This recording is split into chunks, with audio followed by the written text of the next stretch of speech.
This is the mysterious new character everyone's been talking about. Hey guys, I'm Mr. OG, and today we'll cover the story of Lily Lovebraids' origins. Our story begins at the heart of Playtime Co.'s testing site, far beneath the surface, specifically in the conditioning sector. A lead wellness and integration counselor known as Gracie Green has just enacted a new process to have bigger body experiments integrate into their new bodies and new roles. Dr. Jessica Newman remarks in confidence about Gracie's quote-unquote treatment plan to Dr. Preston Willard. Gracie's treatment plan here works. 1188 won't be feral for long. But what exactly is this treatment plan? In Poppy Playtime Chapter 5, the player is able to view the rooms where experiments were taken, each one simply having a large chair in the middle that bears straps used to restrain experiments in place. Directly in front of the chair is a projector screen playing one of 4 videos. Each video is hosted by Ms Gracie, and attempts to make the viewer believe they were always a toy and never a human. Are a toy. You have always been a toy. Isn't that the most beautiful thing in the world? Aside from these videos, other rooms existed specifically to groom toys to complete certain tasks and were punished if they didn't comply via sleeping gas, electric shocks, or even death. Experiments spent countless days being forced to watch the brainwash program material, and even records of Catnap saying his treatment took 49 days. It's important to mention that plenty of experiments knew they were a toy coming in, but over time, the exhaustion of the treatment plan destroyed the minds of these orphans. As more experiments were conducted, new toys and scientists alike began to question the morality of it all, eventually leading to a group of individuals who included Dr. Preston and the prototype to cause a massacre at Playtime Co. that would forever be known as the Hour of Joy. After all the experiments were free from their cages, a Baba Chops, Hoppy Hopscotch, and Kickin' Chicken make it their mission to capture Ms Gracie to deliver her to the prototype. The audio file, Adjust N, captures her fear as she realizes that nobody is coming to save her.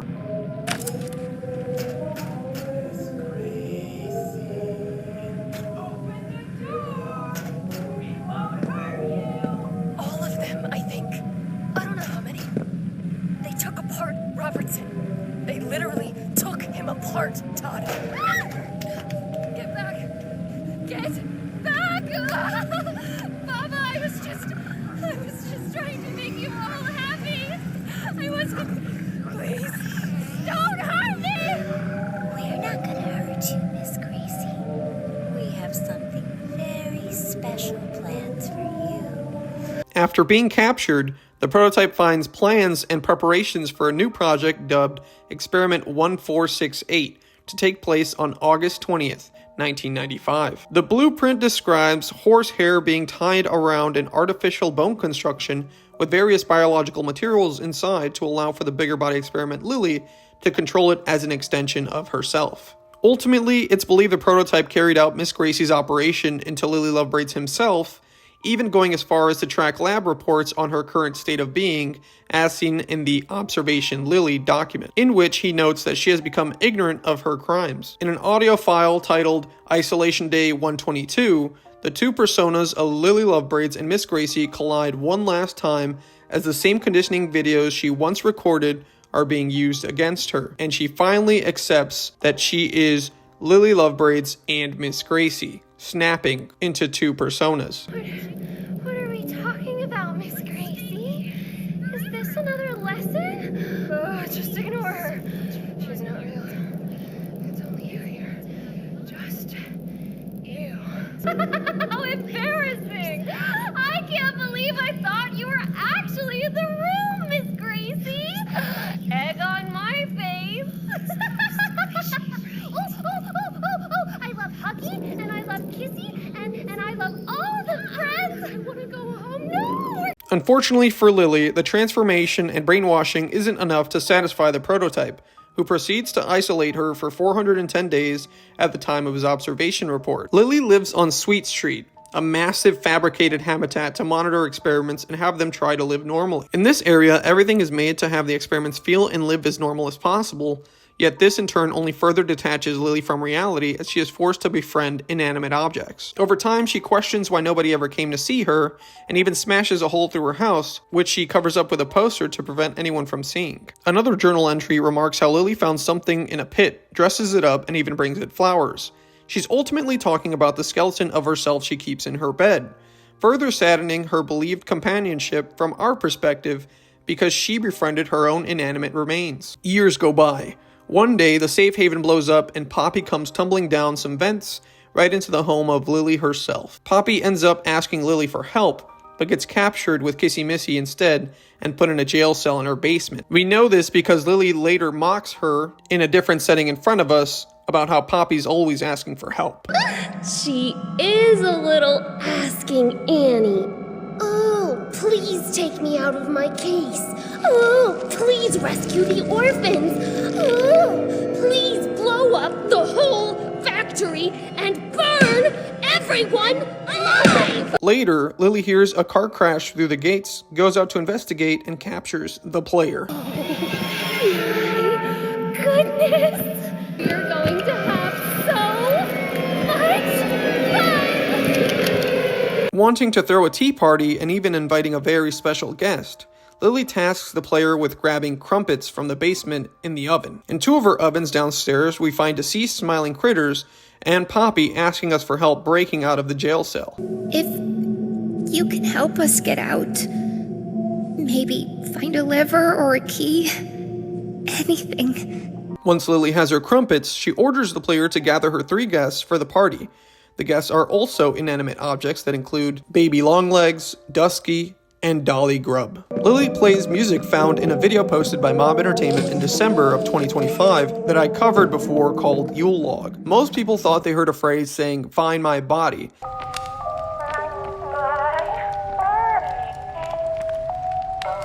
That ends up making a lot more sense when we venture into Lily's room and uncover what's beneath her bed cover. Confirming her loss of sanity, Lily becomes angry as she notices someone was in her room and even tries to comfort her own skeleton. It's okay. You're okay. Go back to sleep. Nobody's gonna hurt you anymore. Someone's been in here, Candy. Someone who's going in the box! With the key to the jail cell in hand, the player heads towards the basement, and Lily shows up to scold Poppy and then turns off the electricity in the house. What is all the fuss down here? I could have sworn I heard you chitter-chattering. I think they're plotting an escape. Oh, of course they aren't. They can't leave before the party. What's going on? She is found upstairs waiting in the tea room and wants to play a game of red light, green light. Are our dear guests bored? Bored of little Tilly Lily? Why don't we play a game?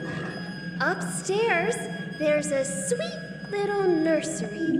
When I sing a pretty song, you can walk there. At the end of the trail in the attic, the player rendezvous with Kissy and Poppy and is just about to escape when they're captured and dragged downstairs by Lily Lovebraids herself. And just where do you all think you're going? You wouldn't want to miss the tea party. No.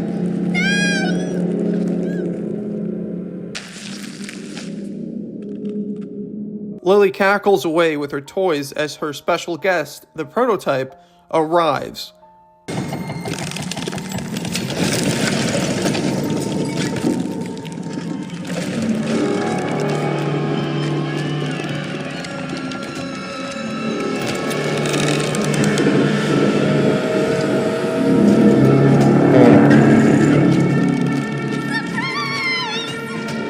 He shows nothing but hostility towards Lily, and seeming accidental, the prototype crushes Poppy's face. Lily tries to make a grab for Poppy, and the prototype smacks her, but by doing so, he frees Lily's grip on Kissy Missy and the player. Kissy Missy lunges at the prototype and causes him to release a blinding amount of red smoke, and in the chaos, Kissy Missy and Poppy run off. Lily ends up blaming the player for all the events that transpired, threatening us with being put in the quote-unquote bad toy box that's actually a toy grinder, narrowly avoiding Lily through the piano room and escape through the attic onto the roof. The player bounces on multiple metal clouds until reaching a platform that leads to a final confrontation. Using the pressure hand to release the metal cloud, Lily's speech is cut short as she falls to what is presumed to be her demise. You into my house! I let you come to my tea party! And this is how you...